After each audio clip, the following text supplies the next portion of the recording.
Īstenojot klimata pārmaiņu finanšu instrumenta projektu ar kopējo finansējumu 150 000 latu apmērā, Latvijā izstrādāts gaismas diožu LED gaismekļu prototips ielu apgaismojumam.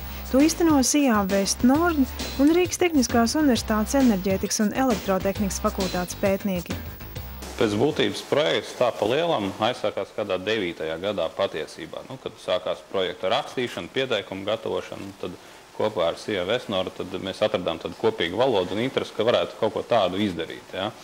Un 10. gadā mēs faktiski noslēdzām šo līgumu, un īstie darbi tā pa īstam riktīgi tikai varēja uzsākties 11. gadā. Pa to gadu mēs arī faktiski veicām visādas priekšizpētes, jo tas tomēr bija jauns lauciņš, arī uz to brīdi vēl LED tehnoloģija kā tāda bija pavisam jauna, arī Latvijā it īpaši, un īpaši ielu apgaismojuma sfērā. Bija daudz visādi vienkārši produkti no Ķīnas un tam līdzīgi, tos mēs te testējām, uz tā bāzes mēs izdomājām, ka mēs arī Latvijā kaut ko tādu varētu taisīt, tikai taisīt to daudz gudrāku, ļaut viņu, vadīt un, pa to radiosakariem vadīt. Tā laikam ejot, mēs meklējam daudz visādas tehnoloģiskas risinājumus, kas tieši derētu, gan, Baltijas klimatiskajiem apstākļiem, gan Latvijas, gan Zviedrijas, nosadzot, reģionu un nākotnē varbūt arī Krieviju, varētu paņemt. Lūk. Diemžēl diezgan daudz laika aizņem tieši gan atsevišķo sastāvdaļu komponentu tādu salikšana kopā. Ja? Tas bija tāds know-how, kurš īsti neviens vēl nezināja. Lielie magnāti gan Eiropā, gan vēl kaut kur. Par to diezgan maz runāja.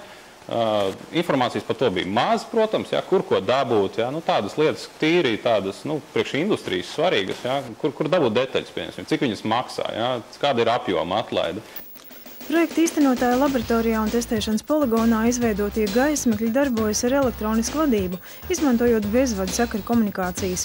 Ar vadības sistēmas palīdzību gaismekļus iespējams ne tikai ieslēgt un izslēgt, bet arī regulēt spožumu, saņemt datus par patēriņu, saņemt informāciju, vai lampa nav sabojājusies.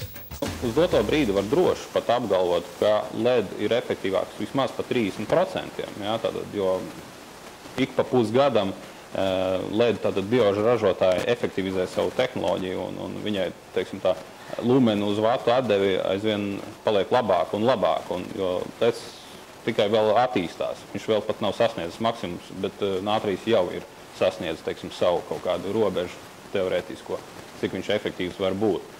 Precīzas gaismekļu izmaksas vēl nav aprēķinātas, taču pētnieks uzskata, ka tie ir konkurētspējīgi īpaši, ja tos ražos lielākos apjomos. Viņa vērtējumā tādas var izmantot gan parkos, skvēros, stāvlaukumos, noliktavās, gan arī dizainā, veidojot tos pēc speciāla pasūtījuma.